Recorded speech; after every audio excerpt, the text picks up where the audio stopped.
Ruthless hunters, natural-born killers, constantly on the prowl for new prey. These are the predators. These killing machines are the rulers of the savannah. And yet, although they perform their violent acts every day, they take no pleasure in killing. Rather, it's to survive. For them, as for their prey, life is a daily challenge.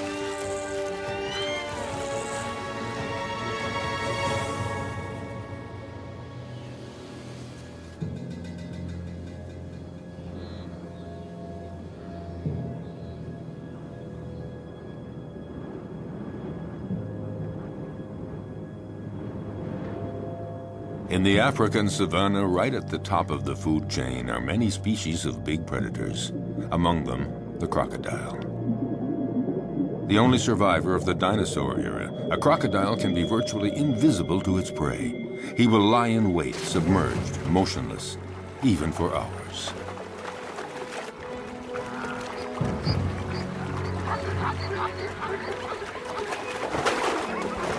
Fearsome, discreet, wily, he is perfectly adapted to life in the water and has the sinister reputation as the most dangerous killer in Africa.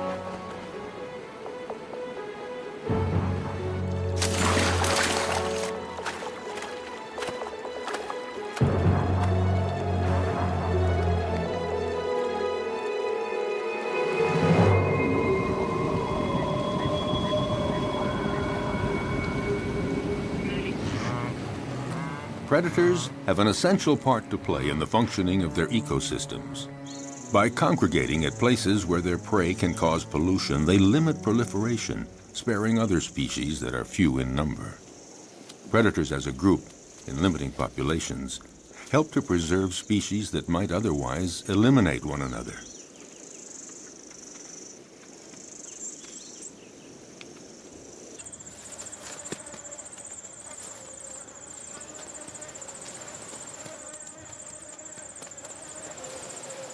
In the end, nature is well managed, because any given area always has just the number of predators it can handle, and no more.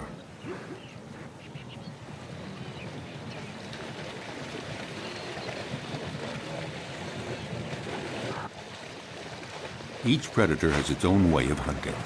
Their strength and speed seem to protect them from many dangers, but their never-ending need for food, for survival, drives them constantly to keep hunting. Even when prey is abundant, chances of success are never sure. Often it depends on the strategy of the attack.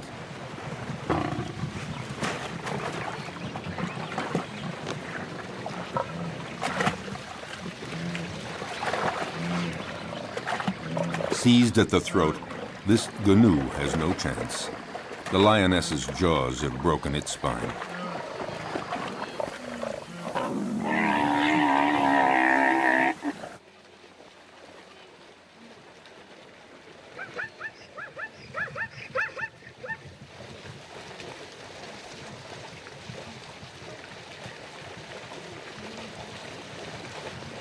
But the lioness can't lift her prey out of the water because the creek became too muddy during the dry season.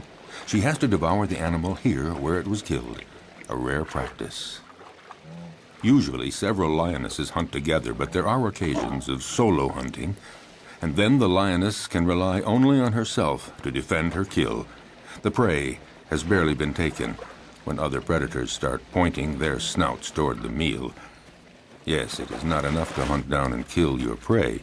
You have to defend it too. The fury of a lioness can be fatal for a hyena. The sudden appearance of a buffalo might improve the hyena's chances. But is the big animal a real danger for the lioness? The buffalo keeps approaching, trying to frighten the lioness away from her kill. The herbivorous avenger forces the lioness to flee up a tree. High up in the acacia tree, she keeps a needle-sharp watch on what is happening below. Finally, the buffalo lets the lioness come down, and the hyena sees his chance evaporating. In fact, the hyena gives up. The lioness could return to the dead prey at any moment to finish her meal. No, the hyena would rather try elsewhere, where a family of cheetahs is hunting in the area. At one point, the contest threatens to become fierce unless the hyena is content to be a little patient.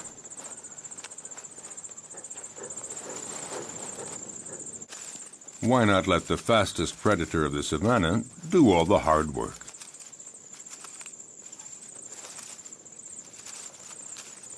The female cheetah hunts alone because she can't count on her progeny. In this case, 3 teenagers. They're too young and too clumsy. Her hunting technique is simple. Just race to the prey as fast as possible and deliver a powerful swipe of the paw to throw the animal off balance. Once it's on the ground, the cheetah's powerful jaws sink teeth into the throat, and that's that.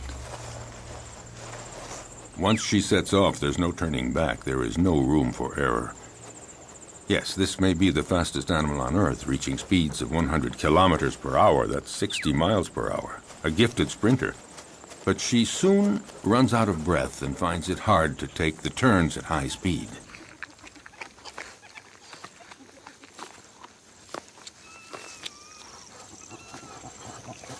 She expends so much energy all at once that she needs a breathing space to recover, and these are precious minutes. Because the hyena is on the prowl, and he knows that this is the instant to try something if he's going to steal any of the meat. The young cheetahs waste no time in munching off the first bits. The cheetah senses danger. But what can she do? These kids are too clumsy to make any sort of organized resistance.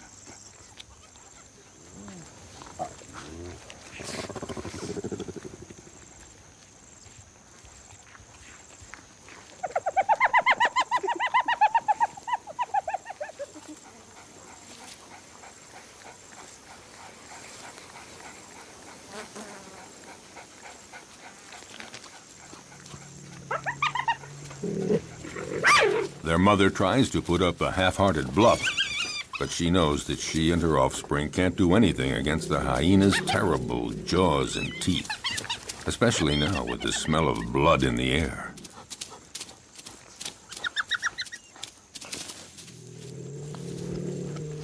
She doesn't even try to fight.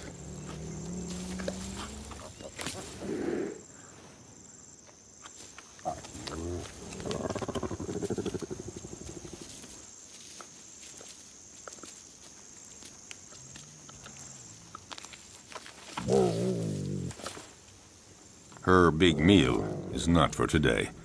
She's a spent force, and she knows it.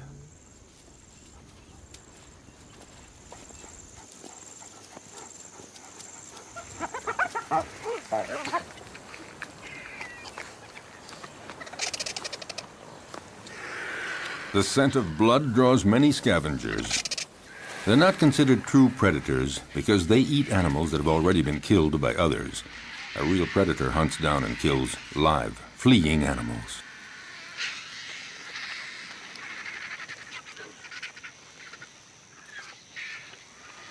As for the hyena, his patience has paid off, and he can eat to his heart's content.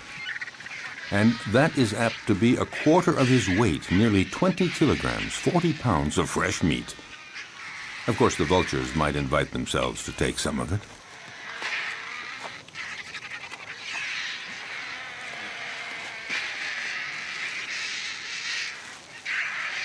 A jackal is prowling around, but he's no match for the hyena.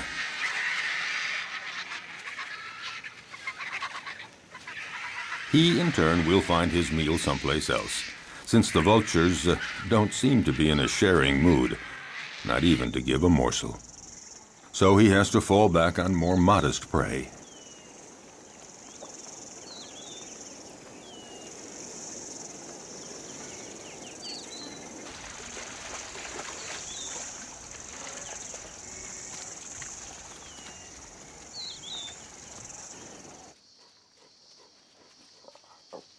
Lichens, or wild dogs, are also considered prodigious predators in the savannah, the equals of cheetahs and even lions.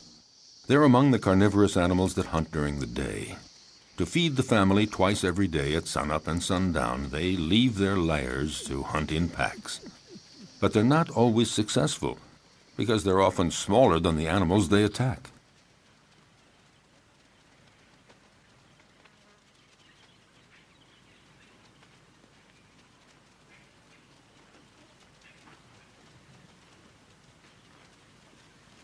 These creatures are classified between the dog and the hyena, and they're sometimes called hyena dogs. They drink very little, and their prey can be antelope, zebras, gazelles, and gnus. They're about the size of a big dog, but they're considered, perhaps, the most effective killing machine in the animal kingdom. They hunt in packs, like wolves. Alone, one could never take down a Thompson gazelle or a young gnu, so it's vital that they hunt in packs, and this requires a well-planned division of labor. First stage, sneak up on a herd to spot one that is young or weak.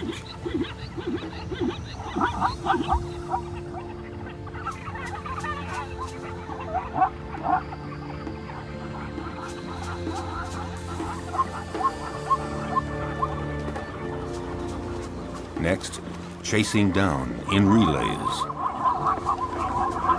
They charge the herd to scatter it and isolate the victim.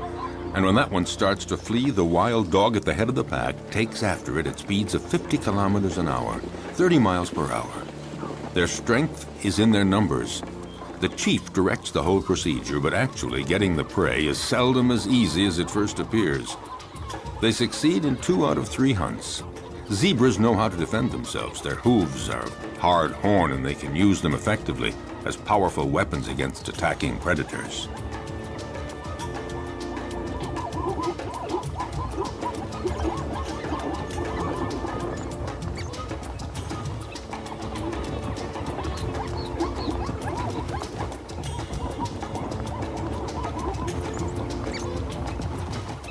This time, the zebra herd manages to fight off this pack that isn't really prepared for this morning chase. Herbivorous animals know how to put up a good defense. Elephants stand very tall, and they fear none. But the others have to learn the behavior patterns of their potential predators. They know when they're hunting and when they're not.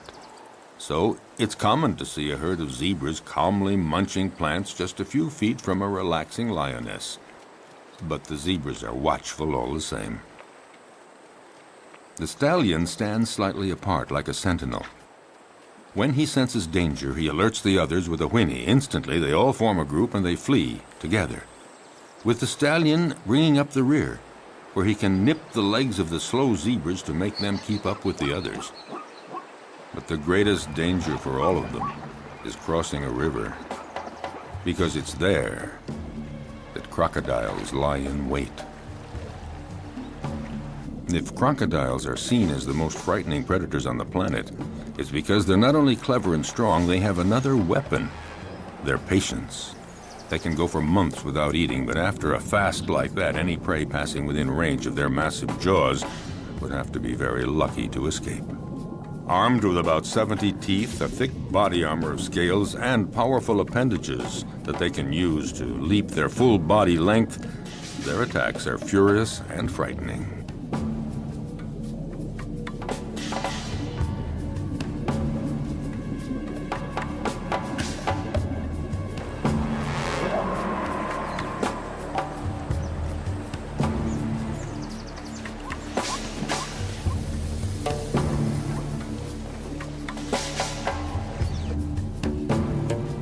Their body submerged to surface level in a river or a pond makes them almost undetectable, just a part of the environment, until they surprise their victim.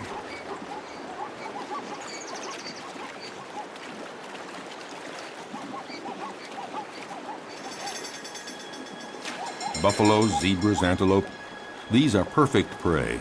And slippery shoreline mud or steep riverbanks often make it hard for the prey to get away.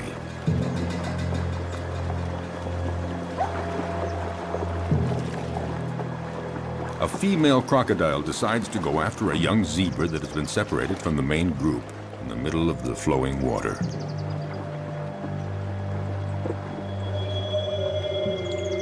It's not a fair fight. Alone, terrified and wounded in the river, the animal doesn't know where to go or how to get away. The female crocodile tries to drag the wounded creature down into the water, but the youngster is resisting ferociously. It's hopeless. The crocodile has to have a better hold. The prey might get away. Whatever it takes, she has to get a firmer grip with her jaws, and in those few seconds, the zebra could get away.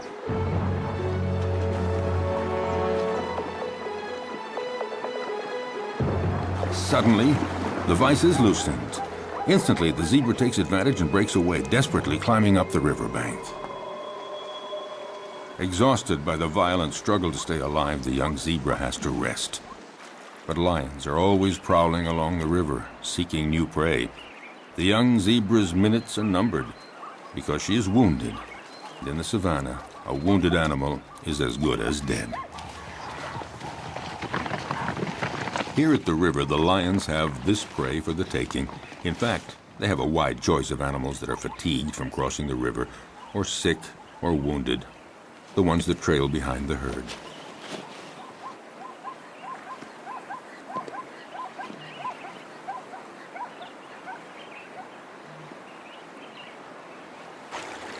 As for the crocodiles, they gather around the only crossing point for the animals.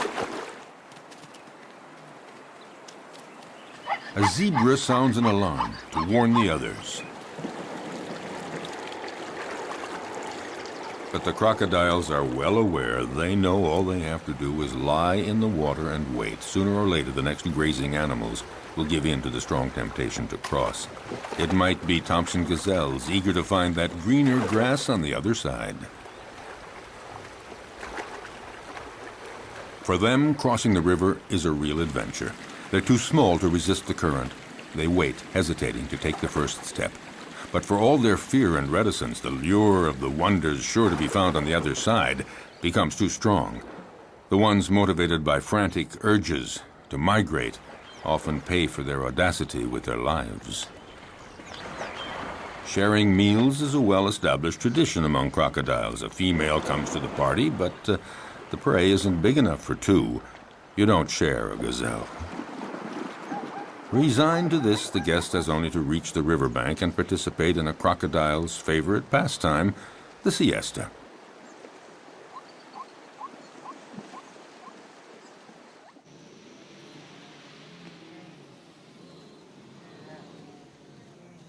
But during the mass migration across the Masimara Plains, danger comes not only from crossing the river, it lurks everywhere.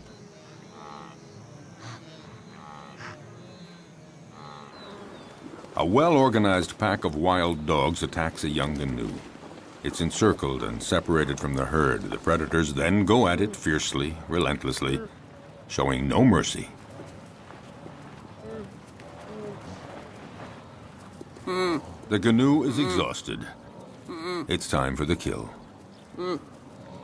At one point, the animal nearly falls to the ground. One of the wild dogs seizes a hoof. And finally, the creature drops. Often, the attackers will hold the muffle of the prey tight until it stops all movement.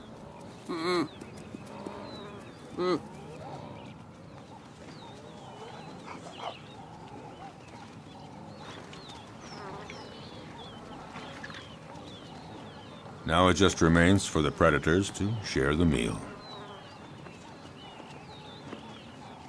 Back at the lair, a part of the meal will be regurgitated by the mothers to feed their young.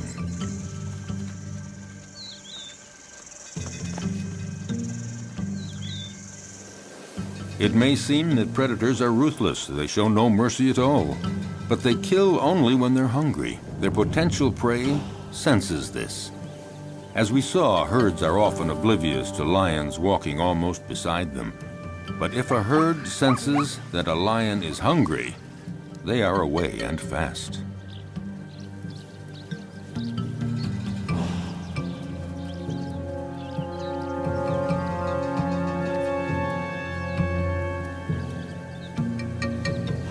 Yes, usually lions hunt in groups, or rather the lionesses hunt in groups. Males take no part in the hunting. They are content to feast on what the females bring in. What lions like most are gnus and zebras, the slower animals that are easier to run down, not the gazelles and antelope. Actually, hunting any animal is always difficult.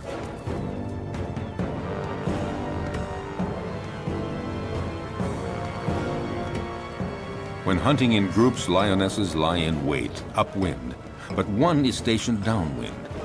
They wait for the right moment and then come out all at once, heading straight for the herd. The targeted animal is, of course, terrified and runs in all directions. There's every chance that the ambush will be successful. It is said that the zebra has an anti-lion camouflage. When they're running fast and trying to get away from the lions, their stripes create an optical effect that makes it difficult for a lion to distinguish where one zebra starts and the other ends.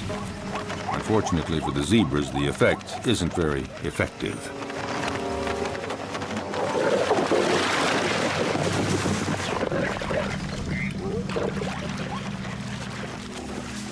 A lioness kills by strangulation, and it's a slow death. The victim tries to get breath. It might take 10 minutes before the animal dies. The success score for females that hunt alone is fairly low. It's about 17%, one kill in every 5 attempts. This makes the survival of the lion cubs fairly uncertain. It's not surprising that they prefer hunting in groups. Today, the lionesses and the cubs are eating as fast as they can before a male comes along to take his share. When a male is present, he is always served first. But this time, Mom and the kids will have full stomachs. All the same, the odor of the carcass draws famished hyenas.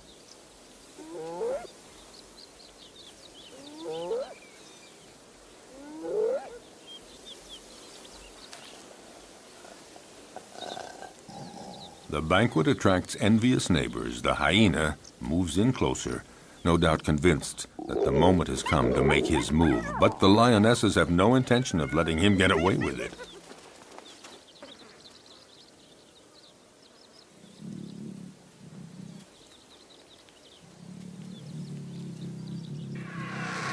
He's going to have to wait until the lion family has had its fill, and then he will move in to find they have left him a few bare bones.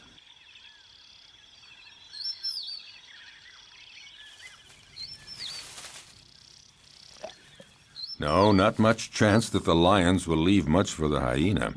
Well, if there's nothing here, the hyena has to resume a solitary quest. Why not seek out tender prey, fresh meat, for instance, an unsuspecting, defenseless baby cheetah?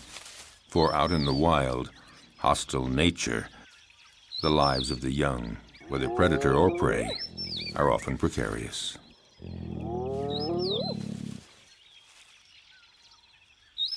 However, the hyena just might have a difficult and dangerous fight with the mother.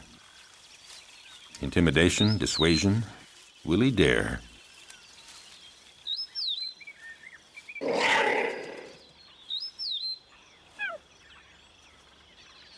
No, the risk looks too great. The hyena goes on his way and keeps on the prowl for other prey.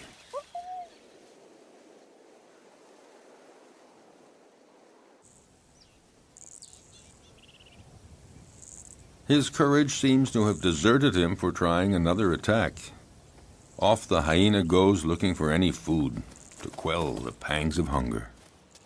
Once the danger is over, the mother cheetah is required to leave her little ones and go off to hunt. But will they be there when she returns? In the savannah, cruel choices have to be made. The hyena appears to have gone off and is now far enough away. The cheetah has to go for it. A quick hunt and then back to the lair.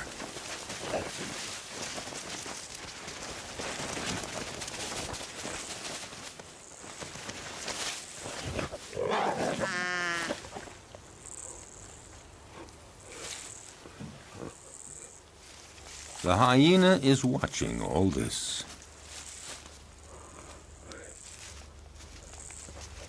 And a little too sure of itself approaches the cheetah, certain to come out the winner.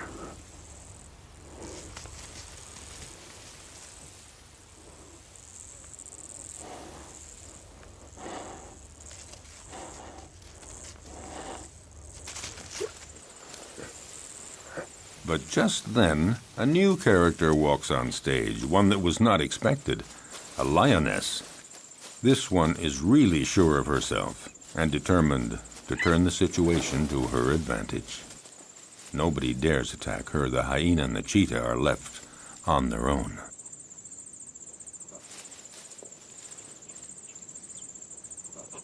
Indifferent, the lioness ignores them with the arrogance of a victor.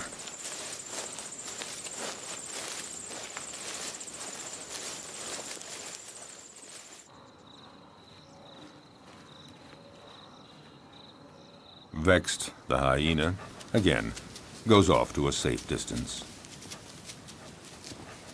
Out of breath, the cheetah isn't too sure that she'll have a meal today. She'd better just go back to her little ones, or maybe make one last attempt under the watchful gaze of the hyena, who more than ever is looking for his slightest chance. By now, other hyenas are present, curious to see how well the cheetah will do. With energy born of hopelessness, the cheetah begins a frantic chase in pursuit of a canoe, but she lacks conviction and is too soon out of breath.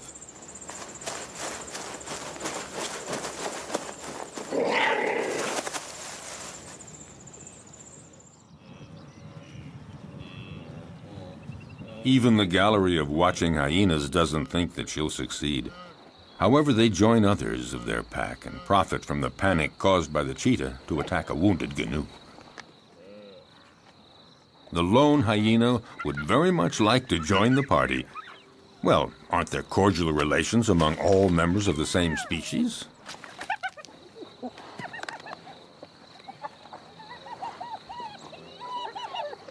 No cordial relations at all. A very strict social order determines relationships among individuals in groups of hyenas. The loner is not part of this group, so the dominant female directing the group chases him away in no uncertain terms.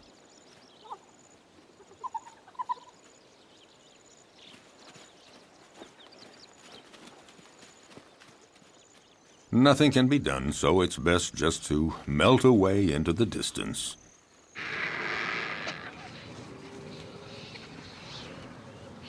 The dry season is drawing to a close, and carnivorous animals are finding less and less game, and they're growing weaker. The hyena has been walking for a week, looking for food, doing anything to blot out the terrible pangs of hunger. He has just about enough strength to stand up and return to his lair.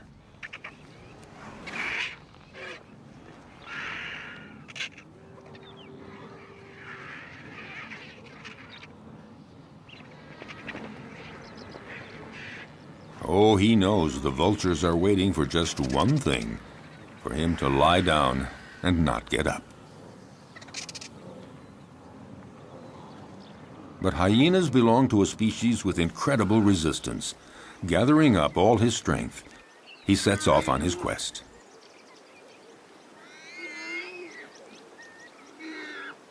He isn't lucky and doesn't have the strength of a lion, but all the same, his plight isn't so bad compared to that of the warthog that the lioness has no hesitation in devouring while still alive.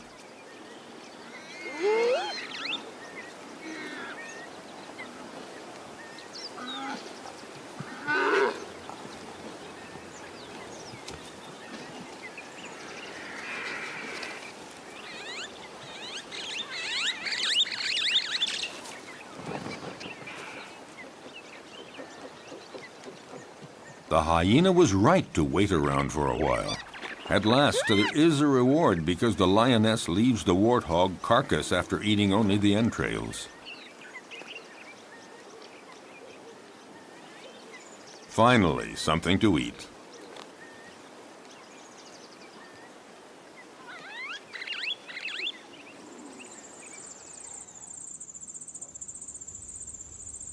Even among lions, survival isn't always so easy, at least not for the cubs. They may be the offspring of the animal king, but their future is often compromised.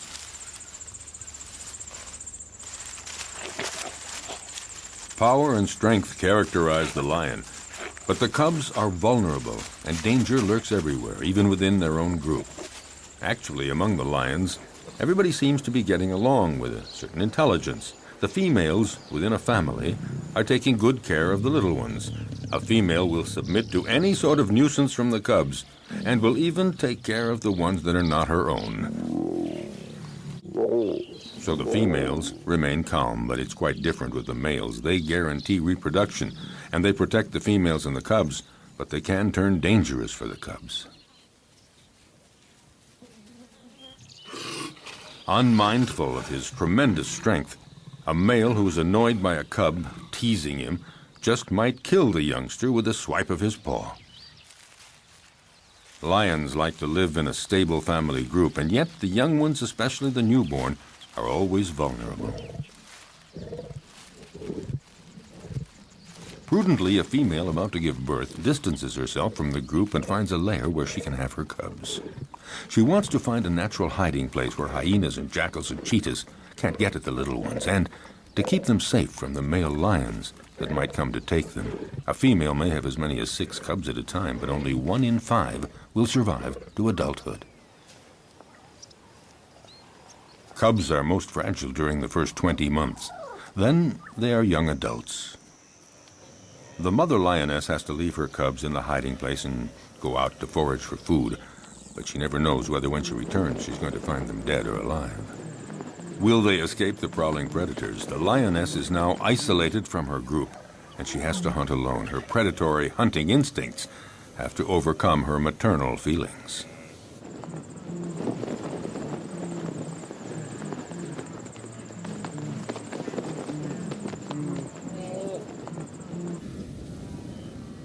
She must go off to hunt even though solitary male lions are prowling the area.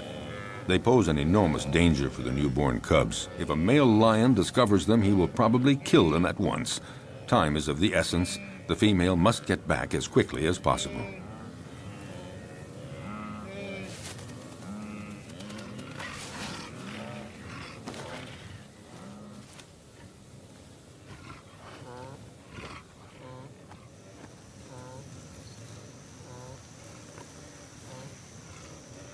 A lion, alerted by the noises, emerges from a thicket. A male lion does very little in life. He sleeps and takes care of reproduction, protects the group, and eats to his fill whatever the lionesses bring in from the hunt. And usually he's first in line. The lioness is well advised to catch her breath quickly and start eating as much as she can to regain her strength before the male shows up.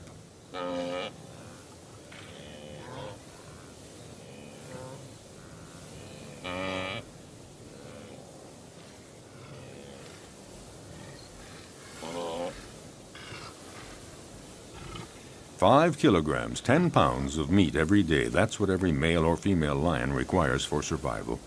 But one might eat up to 35 kilograms, 70 pounds, at a single meal. The effort has been so strenuous, the lioness has to recuperate for a good 10 minutes before feeling strong enough to begin eating.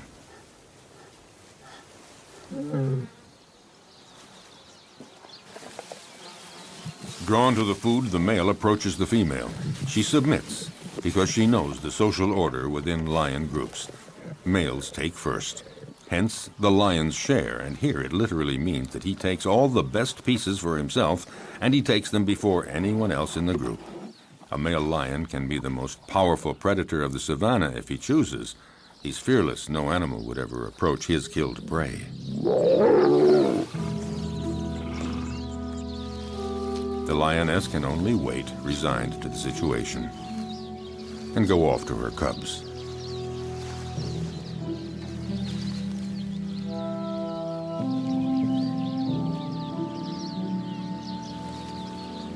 Returning from the hunt, the young mother lioness has to make her presence known.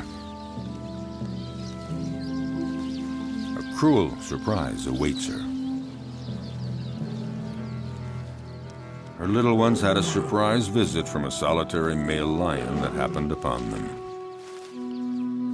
Only one cub remains, but it's dead.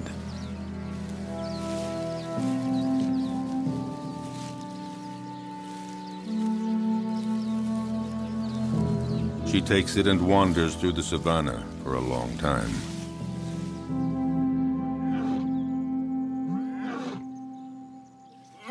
Before she can bring herself to give up the cub's body to the vultures.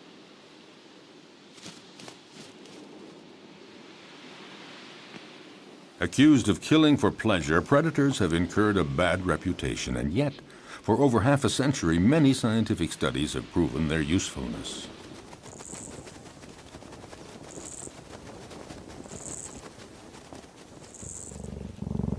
A number of predators are key species that enrich their region and determine the structure of animal communities. They maintain a good balance between various species. Attempting to suppress the predators to protect nature is a mistake, because any place without predators is not a stable environment. On the contrary, it's an artificial habitat made poorer and more fragile.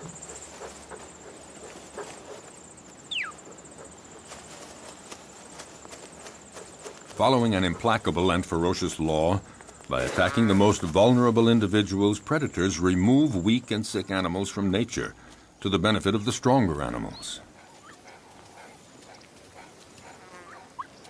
For all that, the life of a predator is not so simple. Nature's implacable law applies to them, too. A sick predator, one that is wounded or not very good at the art of hunting, will in turn disappear. Learning to be a good hunter requires a long period of instruction. For example, a female cheetah has to take great pains teaching her young to hunt, so they learn to recognize and stalk down their future prey. They have to be taught how to choose prey, sense all its reactions, and know how to get it. Most important, young cheetahs have to master the essential swipe of the paw that knocks running prey to the ground. As a rule, the cheetah is certainly a superb sprinter, but since they can't take the quick turns at high speed while running, they have to rely on striking their prey precisely and forcefully with one paw, throwing it off balance and dropping it to the ground. The students learn this by practicing on a young live antelope provided by their mother.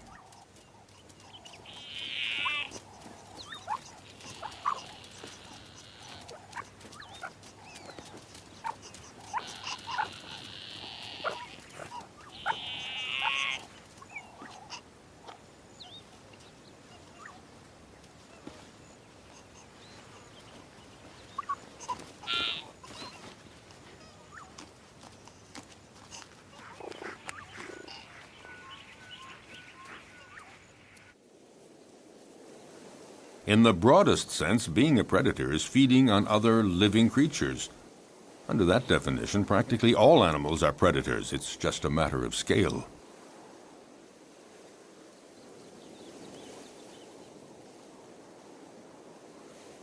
In the savannah, baboons are, for the most part, omnivorous. But sometimes they reveal themselves as accomplished predators. The males have no hesitation in attacking other mammals that they may encounter on their way.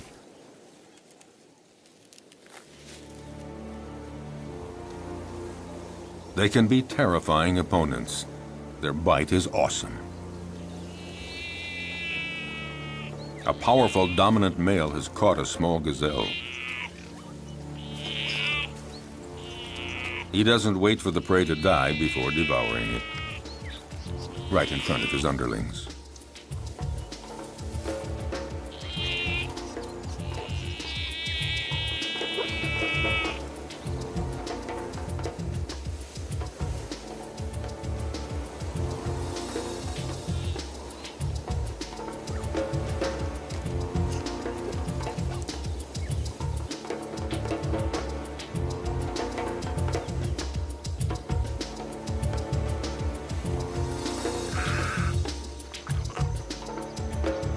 This male may leave a few scraps for others, but only after he's had his fill.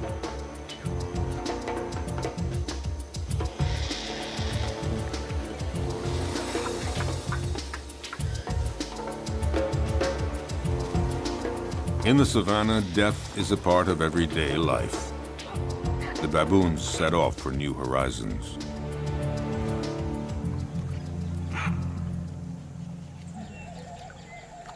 But predators are not limited to attacking weak herbivores. They devour other predators, and at every opportunity. Some animals are completely oblivious to the danger present along the riverbanks. Like young baboons, apparently, the smaller the predator, the more invulnerable they feel.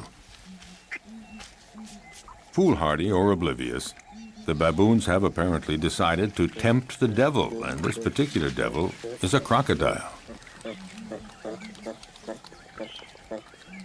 For the young ones, the game is approaching the riverbank as close as possible, but for the older ones, the most exciting provocation is in actually drinking from the river very close to a crocodile who's pretending to be asleep. It would seem that the one taking the greatest risk is matching himself against the most dangerous predator of the river. A youngster takes one chance too many and things get dramatic.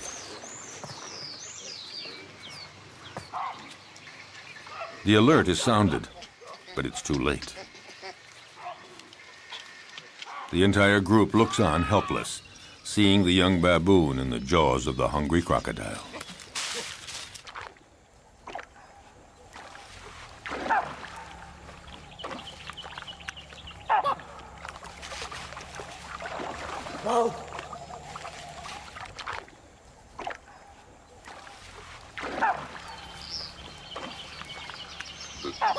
In the world of the predator, you pay for the slightest mistake. But along the river banks, the crocodiles don't always have it their way. Facing a hippopotamus, the law of the stronger and the bigger holds, and the hippos move right in to use their heavyweight position to provoke the crocodiles.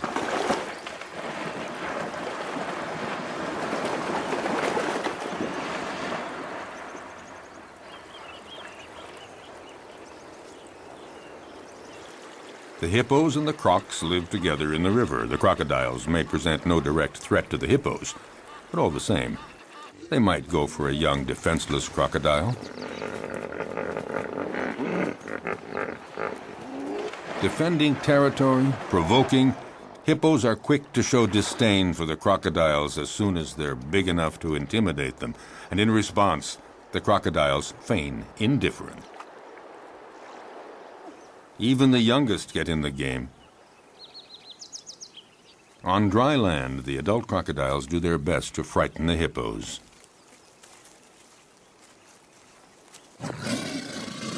They multiply their efforts, but the massive creatures don't believe a word of it, so to speak.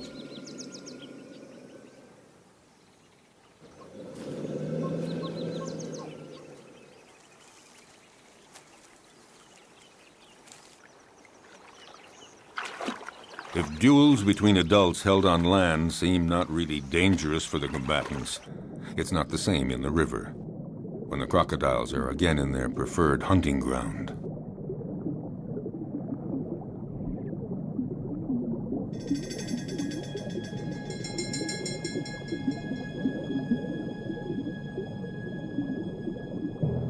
In the aquatic element, a crocodile is ruthless, facing a young hippo. Didn't realize how dangerous it is to get separated from the group.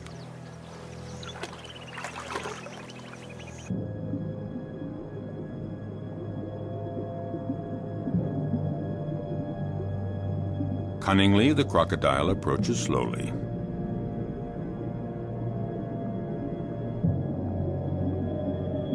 Very calmly, it pursues the prey, waiting for the right moment to strike. Feeling safe, not sensing exposure to any danger, the hippo swims down in the water. And the crocodile glides effortlessly. He's in no hurry.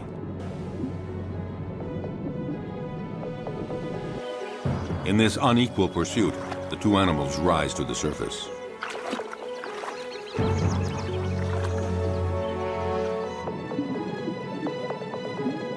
It only remains for the crocodile to pounce and pay no penalty.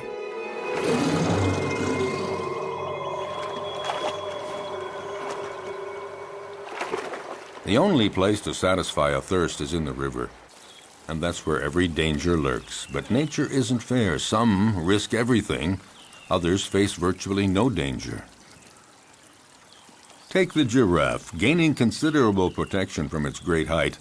Still, it's in mortal danger drinking at the river, because it has to spread its legs, and in this uncomfortable position, the giraffe is highly vulnerable.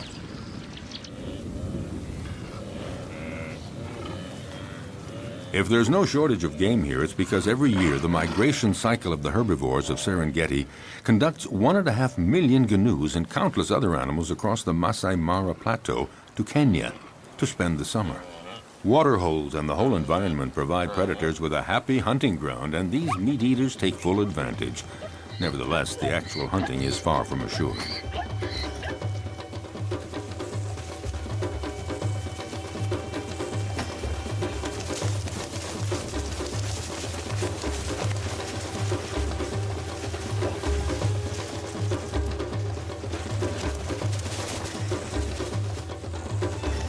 As always, some succeed and others fail, but it's not because there's no game. Some prey defend themselves with enough energy to repulse the most ferocious attacks. With 4 against 1, the cheetahs seem to have achieved their goal. But such combats don't always end as predicted. It would appear that the cheetahs have the advantage, but that doesn't take into account the endurance of their opponent or the canoe's instinct for survival.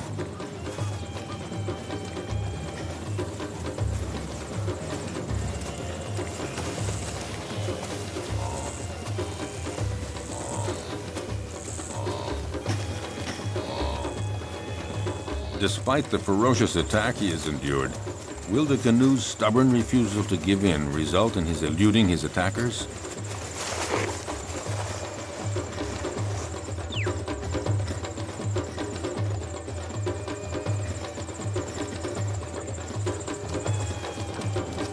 Thrown off balance by the canoe's sustained fury in managing to escape their claws and teeth, the cheetahs seem unable to administer the fatal blow.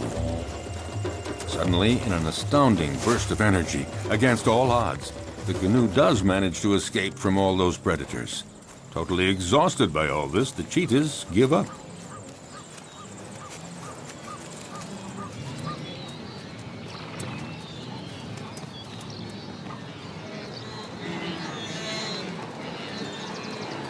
In this immense jumble of thousands of canoes and zebras and gazelles, as we have seen, the most fearful moments of their long migration trek come when they have to cross the river.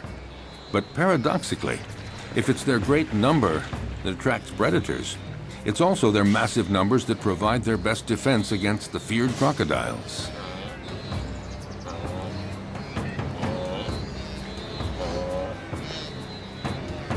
The canoes throw themselves into the river, where the crocodiles await them to conduct them to their doom. But there is such a density, so many animals churning in all directions. In this confusion of horns and hooves, the crocodiles are confused, unable to find a precise target. Some of them even stomp on crocodile heads in their frantic, panicky movements.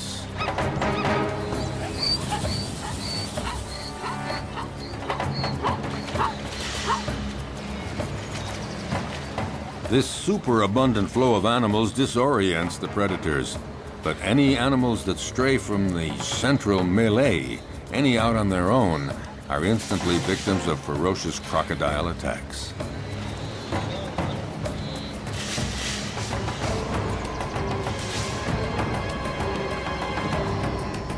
The prey is seized in a single leap, the victim rendered rigid by the pain of the bite, held firmly in those massive jaws, and the crocodile begins to devour the animal.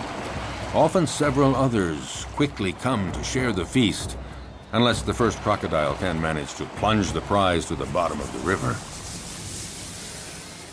If there were not predators on the Great Plains of the African savanna, it would create a major imbalance in the proper development of the ecosystem. Nature creates a balance where each animal has its place in the food chain. All species reproduce and evolve according to a cycle that allows them to live together in the same territory. Without predators, some species would overdevelop to the detriment of others, possibly resulting in the extinction of species.